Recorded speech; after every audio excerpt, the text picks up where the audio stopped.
اور یہ کہا گیا ہے کہ یہ احتجاجی تحریک جو ہے وہ مرحلہ وار ہوگی، اور اس کا کوئی ڈیٹ تو ابھی اناؤنس نہیں کی گئی، لیکن ایک کمیٹی سب سے پہلے بنائی گئی ہے جس کو فیکٹ فائنڈنگ کمیٹی کا نام دیا گیا ہے، جو کہ دھاندلی کے شواہد اکٹھے کرے گی اور اس کے بعد ان شواہد کو میڈیا اور عوام کے سامنے لائے گی۔ اور پھر بہت زیادہ تنقید کی گئی ہے، ایک قرارداد متفقہ طور پر منظور کی گئی، اس قرارداد میں یہ کہا گیا ہے کہ مسلم لیگ نون کو جو ہے ایک پلاننگ کے تحت، منصوبہ بندی کے تحت ہرایا گیا، 5 لاکھ سے زیادہ ووٹ لینے والی پارٹی سے جو ہے وہ ملی ہیں، جس سے ظاہر ہوتا ہے کہ انجینئرڈ الیکشن تھے، اور سارے کا سارا جو الیکشن تھا اس میں عمران خان نے ذاتی طور پر مداخلت کی۔ پھر اداروں کے اوپر الزامات لگائے گئے کہ اداروں نے اس میں بہت زیادہ مداخلت کی۔ شہد خان عباسی اور احسن اقبال کا یہ کہنا تھا کہ اب یہ وقت آ گیا ہے کہ ادارے ہیں وہ اپنی حدود میں رہیں اور ملک و آئین اور قانون کے مطابق جو ہے وہ چلایا جائے۔ تو بہت زیادہ انہوں نے کہا کہ اس میں جو وفاقی حکومت تھی اور پھر ادارے تھے ان کی مداخلت بہت زیادہ رہی ان انتخابات میں، جس کی وجہ سے مسلم لیگ نون کو جب شکست ہوئی، لیکن ان کا یہ بھی کہنا تھا کہ صحیح۔ بہت شکریہ، بہت شکریہ صدیق ساجد اور شہباز احمد، آپ دو اسی ساری صورتحال پر بات کرنے کے لیے تجزیہ کار، سینئر تجزیہ کار عمران یعقوب خان صاحب ہمیں جوائن کر چکے ہیں۔ عمران صاحب بہت شکریہ آپ کے وقت کا۔ یہ جو سچویشن آپ دیکھ رہے ہیں، پہلے میں آ جاتی ہوں اس کرائیٹیریا کی طرف۔ جو وزیر اعظم آج اجلاس انہوں نے کیا ہے جس میں یہ فیصلہ ہوا ہے کہ انٹرویوز کیے جائیں گے جس کی بنیاد پر تقرریاں ہوں گی، آپ کس طرح دیکھ رہے ہیں اس کرائیٹیریا کو، اور آپ کے خیال میں کون سا امیدوار مضبوط ہے؟ جی سہری صاحب مجھے پوچھ رہی ہیں؟ جی آپ کو پوچھ رہی ہیں۔ سوری مجھے پہلے کیونکہ آپ کی آواز نہیں آ رہی تھی، بالکل اب آپ کی آواز آنا شروع ہوئی ہے۔ دیکھیں وزیر اعظم عمران خان نے جو آج امیدوار ہیں یہ 4 ان سے جو ملاقاتیں کی ہیں 15-15 منٹ کی، اس سے پہلے کی اگر میں آپ کو بات بتا دوں کہ وزیر اعظم ہاؤس میں جو ہمارے ذرائع ہیں ان کے مطابق یہ طے کیا گیا ہے کہ مشاورت کے بعد جو فیصلہ ہوگا وہ تو ہوگا، لیکن آپ کو پتہ ہے ہمارے ہاں سیاسی نظام ایسا ہے کہ اصل فیصلہ تو وزیر اعظم نے خود ہی کرنا ہوتا ہے۔ مشاورت ہماری کسی بھی سیاسی جماعت میں اس طرح کی وہ آپ کہہ سکتے ہیں کہ جمہوریت نہیں ہے کہ جہاں پہ لوگوں کی رائے کا احترام کیا جائے، بلکہ یہ تو جو من پسند افراد ہوں ان میں سے کسی کو چن کے کہہ دیا جاتا ہے اور پارٹی کے دیگر ارکان اس کی حمایت میں بولنا شروع ہو جاتے ہیں اور کہتے ہیں واہ جی واہ کتنا اچھا فیصلہ ہوا ہے۔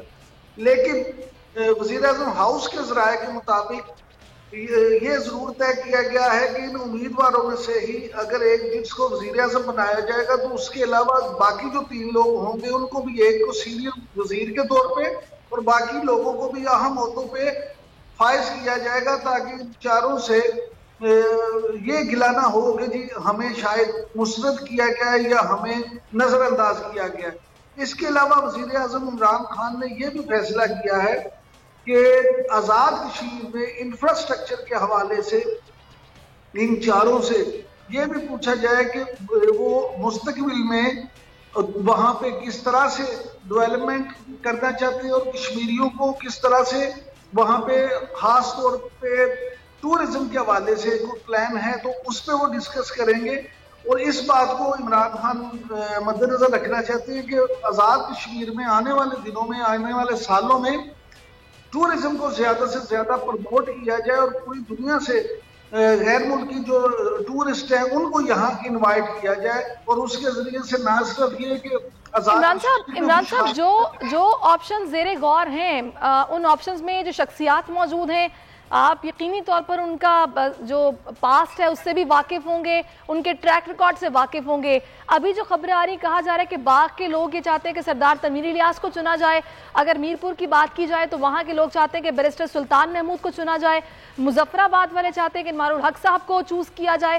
تو آپ کی نظر میں اگر کشمیر کے انفراسٹرکچر کو، کشمیر کو بہتر بنانا ہے تو کون سا امیدوار آپ کی نظر میں بیسٹ چوائس ہوگا؟ دیکھیں گزارش یہ ہے کہ سردار تنویر الیاس جو ہیں وہ کافی لوگ چاہتے ہیں کہ وہ وزیر اعظم بن جائیں، اس کی بہت سی دیگر وجوہات بھی ہیں، لیکن اگر بیرسٹر سلطان محمود کی بات کی جائے تو وہ بہت ایکسپیرینسڈ آدمی ہیں اور وہ مسلسل 3ری دفعہ پی ٹی آئی کے ٹکٹ پہ الیکشن جیتے ہیں۔ اس کے علاوہ اگر انوار صاحب کی بات کی جائے تو وہ ایک پرانے پارلیمنٹیرین ہیں، سیاست کے دور پیچ کو بڑی اچھی طرح سمجھتے ہیں، اور پھر مظفر آباد میں کیونکہ وہ خود رہتے ہیں، مظفر آباد جو ہے وہ